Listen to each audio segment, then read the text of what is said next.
Assalamualaikum warahmatullahi wabarakatuh.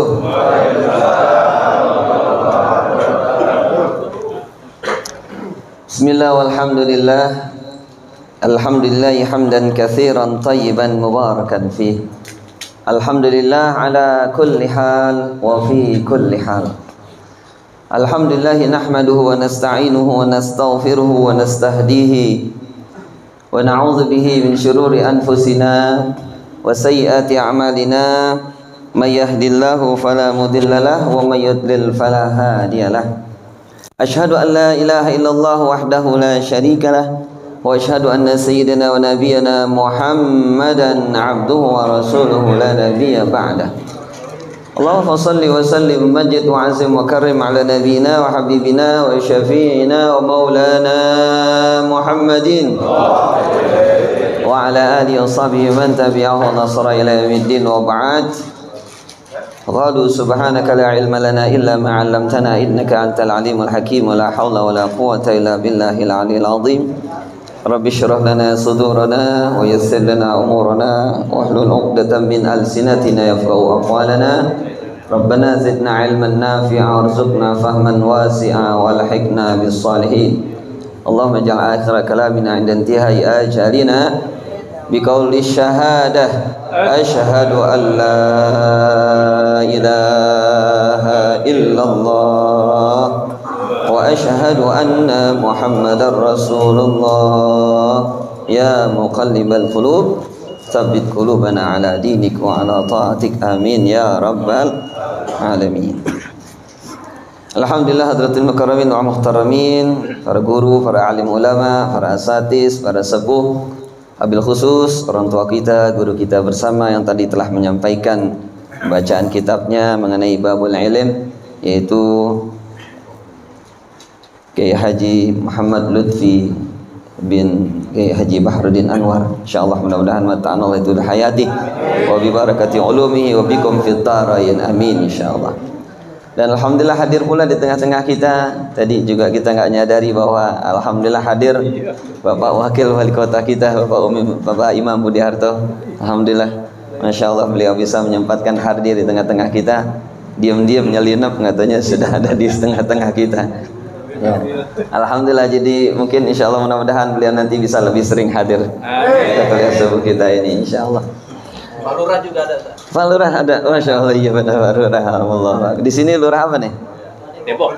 Lurah Depok. Ya, Bapak Lurah Depok, Bapak Herman. Insyaallah. Mudah-mudahan beliau-beliau ini para umara kita di tengah-tengah para ulama ini insyaallah semakin bersatu, semakin kuat Islam kita, ya, semakin sejahtera insyaallah Depok ini, mudah-mudahan di bawah pimpinan beliau-beliau insyaallah.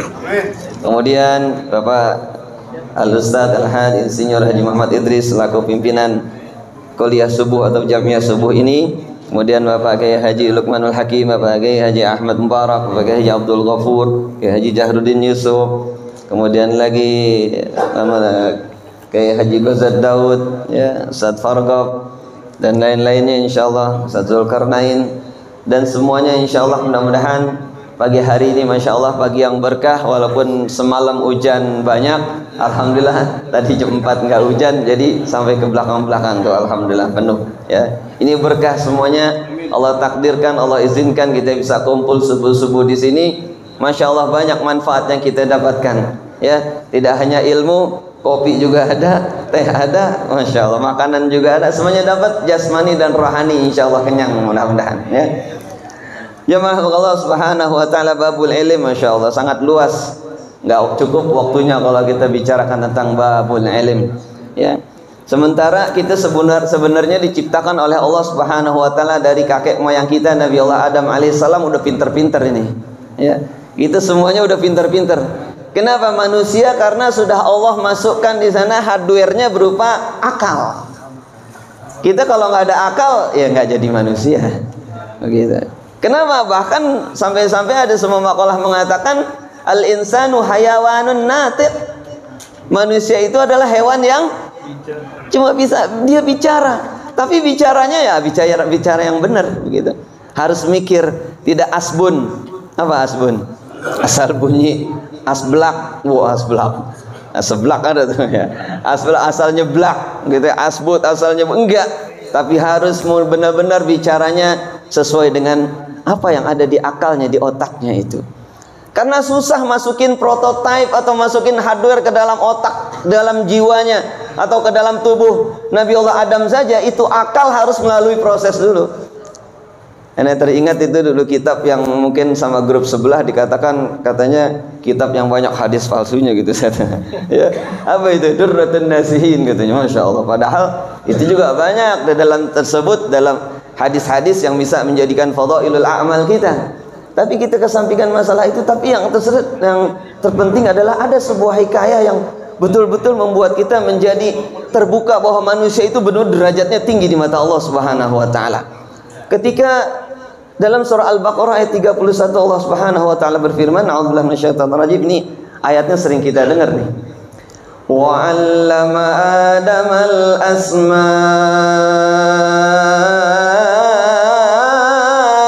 kullaha thumma 'aradahum 'alal malaikati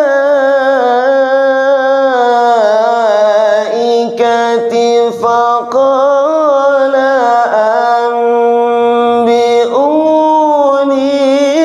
bi asma'iha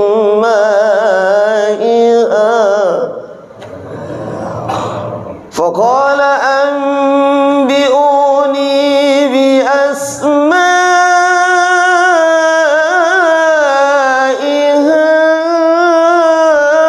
ulai in kuntum sadiqin.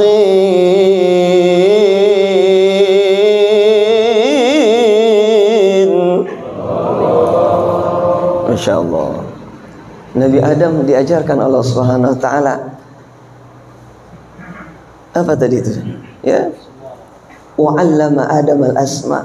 Nabiullah Adam telah diajarkan oleh Allah Subhanahu wa taala nama-nama seluruh benda-benda yang ada di dalam surga. Sekali ajar langsung ingat. Sekali tunjuk, sekali disebutkan, Nabi Adam langsung disimpan di dalam otaknya. Nama semuanya hafal sampai-sampai Allah Subhanahu wa taala perlihatkan kepada malaikat, malaikat coba sebutin apa yang ada di dalam surga ini." Malaikat geleng-geleng kepala. Malaikat enggak tahu Nabi Adam yang baru diciptakan, ya, sebelumnya sudah ada malaikat di dalam surga. Bahkan di situ ada satu sosok yang sebangsa juga ghaibiyah, tapi tidak diciptakan dari nur, tapi diciptakan dari nar, namanya Azazil ketika itu, yang memang saat itu paling gagah, paling ganteng, paling hebat ibadahnya, paling banyak wiridannya, bahasanya gitu, Azazil. Tapi setelah Nabi Adam diciptakan, Masya Allah, Azazil ini tak mau tunduk, nggak mau sujud kepada Nabi Allah Adam alaihissalam. Kenapa?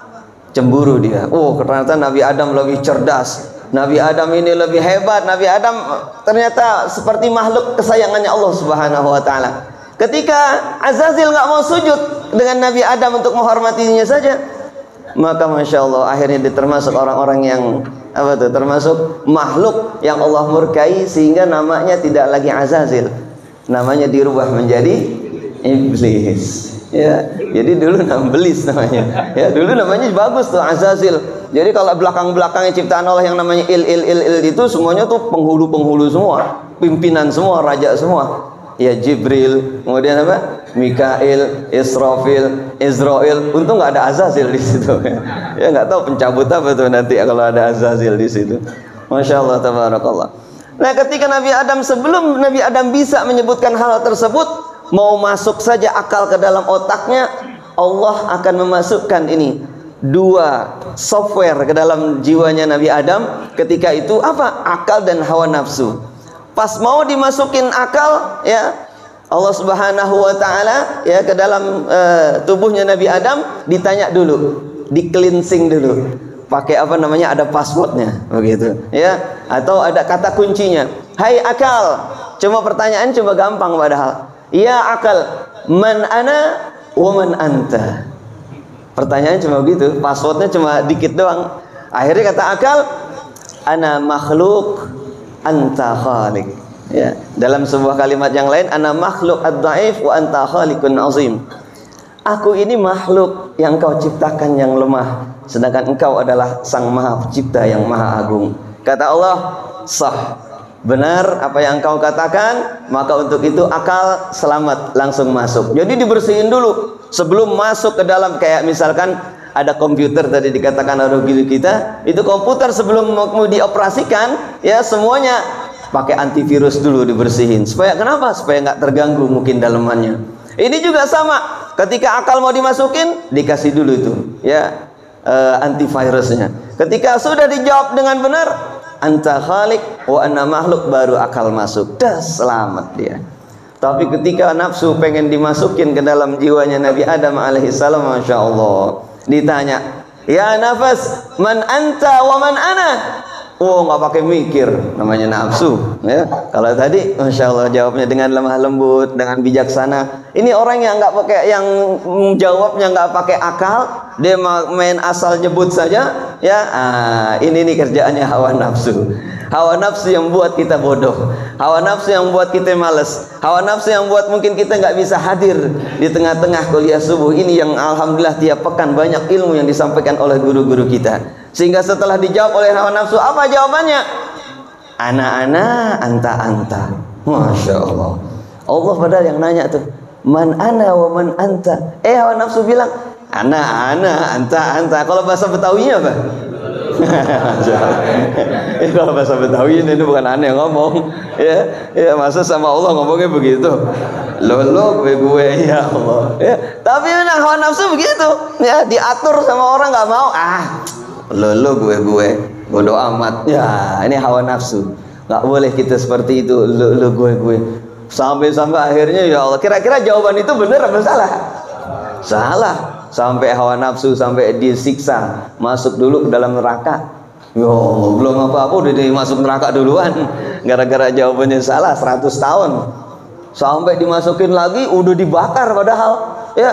Masuk udah dibakar, masih juga ditanya man anta wa man ana, udah gosong segala macam, udah masih jawabnya ana, anta. Allah, emang degil di bahasanya gitu ya. Hawa nafsu itu gitu, udah sampai disiksa, masih juga sampai dalam riwayat tersebut 3 kali sampai ada neraka yang dimasukkan oleh Allah Subhanahu wa taala, nerakanya khusus namanya narul ju, neraka yang penuh dengan kelaparan. Waduh, pas masuk ke situ, masuk neraka, nggak dikasih makan, nggak dikasih minum, terus semuanya dalam siksaan. Kan kalau di neraka masih ada makanan, ya. Makanannya apa? Daging busuk gitu, ya, nanah, timah, masih ada yang masuk. Mau juga tuh, ya, aspal, apalagi tuh, ya, macam-macam itu tuh. Ya, namanya hawa nafsu, apa aja mulut itu masuk aja. Mau kayak gimana juga masuk, itu dalam hawa nafsu. Ini tidak ada yang masuk, tidak ada yang diminumin, tidak ada yang dimakanin. Naruju selama 100 tahun. Barulah ketika itu dalam keadaan lapar, ya, baru ditanya man ana wa man anta, baru dia jawab ana makhluk anta khaliq. Begitu. Ya Allah, jawabnya gampang banget gara-gara lapar. Masya Allah. Ini ada syariat juga tentang berpuasa begitu. Jadi masya Allah jemaah Allah Subhanahu wa taala, ya. Jadi untuk mengendalikan hawa nafsu kita juga, ya, banyak-banyaklah berpuasa. Dicontohkan oleh, mungkin ada di sini salah satu guru kita nih, ya, yang puasanya masya Allah, ya, mungkin kulla hayati, ya, sampai akhir hayatnya mungkin, ya, insya Allah. Kenapa puasa sehari enggak, sehari puasa sehari enggak? Bisa kita contoh tuh, ya, puasa Daud namanya. Kalau yang Senin Kamis insya Allah bapak-bapak udah masya Allah, ya, puasa ini emang wajah-wajah para soim semua nih, ya, puasa sunnah Senin Kamis insya Allah. Jawab dikit lagi. Yang terpenting adalah duduk kita di sini, ya, hadir kita di majelis ilmu, di majelis Rasulullah, ya, majelis taklim ini raudhatun min riyadil jannah. Di surga ada taman, tapi tamannya udah dititipin dulu di dunia. Taman mana? Taman ilmu. Inilah tamannya surga. Di samping kita pun ada juga namanya raudhah min riyadil jannah. Di mana? Di Madinatul Munawwarah. Ya, di kotanya Nabi, di masjidnya Nabi. Di sana ada raudhah. Itu adalah taman surga yang ada di dunia. Prototipenya atau yang kecilnya, miniaturnya, ini dia. Ini juga raudhah min riyadil jannah. Jadi kita nggak bisa dipungkiri, nggak bisa diremehkan. Majelis yang seperti ini, masya Allah, tabarakallah. Ajak yang lain, ajak satu orang yang datang jatuh, oh semuanya akan terus mengalir pahalanya. Insya Allah, mudah-mudahan Allah izinkan hatta yaumil qiyamah. Amin ya rabbal. Demikian, mudah-mudahan jangan sampai ilmu yang sudah kita dapat kita amalkan, yang sedikit kita dapat dari guru kita amalin, bukan hanya sekedar tahu tapi diamalkan. Apa kata dalam Sayyidina Ali tadi dikatakan bahwa al-ilmu bila amalin kasyajari bila thamarin. Ilmu kalau nggak diamalin, walaupun masya Allah ilmu banyak segudang bahasanya, saya belajar di sini, saya baca kitab ini kitab ini, tapi kelihatannya, nah tadi itu pengamalannya, masya Allah pengamalannya dilihat dari mana? Dari amaliyahnya. Saya lihat begitu-begitu aja. Kenapa? Ya ilmunya gede, tetapi masya Allah kukunya panjang-panjang. Nah lu pada ngeliatin kukunya panjang-panjang, hitam-hitam. Wah, sunnah Nabi udah kelewat. Wah, masya Allah gitu. Pas ngeliat, di madal masjid ngeludah sembarangan. Wah, udah kelewat lagi, masya Allah. Sampai-sampai ya seorang mufti juga, seorang mazahib juga, diantaranya ada Imam Ahmad, nyari seorang guru, pengen nyari gurunya buat dia menimba ilmu. Pas ngelihat nggak taunya gurunya ngeludah di masjid. Nggak jadi dia, nggak jadi. Masya Allah. Terus sampai kayak begitu, ya nggak tahu gurunya. Waduh, masya Allah kukunya kotor. Ya kukunya panjang-panjang, berarti dia nggak menggunting kuku dalam 2 minggu, sebulan kali, masya Allah. Ini yang sunnah-sunnah. Kita amalin yang dikit-dikit, yang sudah kita dapat. Kalau sudah kita amalkan, maka nanti ada di sana barakatul ilm, berkahnya ilmu. Nurun min nurillah, cahaya daripada cahaya Allah, cahaya daripada ilmu itu sendiri. Karena apa?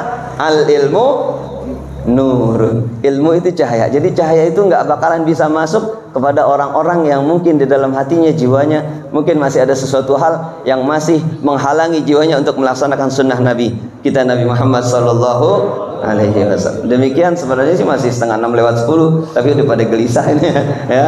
Insyaallah mudah-mudahan ya apa yang kita dapatkan di sini sesuatu yang sedikit kita amalin, insyaallah menjadi berkah ilmu kita untuk anak-anak kita, untuk generasi yang akan datang, insyaallah menjadi generasi yang akan menggantikan kita semua nanti kalau mungkin sudah insyaallah tidak ada dipanggil Allah, namun pahalanya ngalir semuanya jariyah hatta yaumil qiyamah. Amin ya rabbal alamin. Adanallahu ajma'in wa lakum minkum. Assalamualaikum warahmatullahi wabarakatuh. Waalaikumsalam.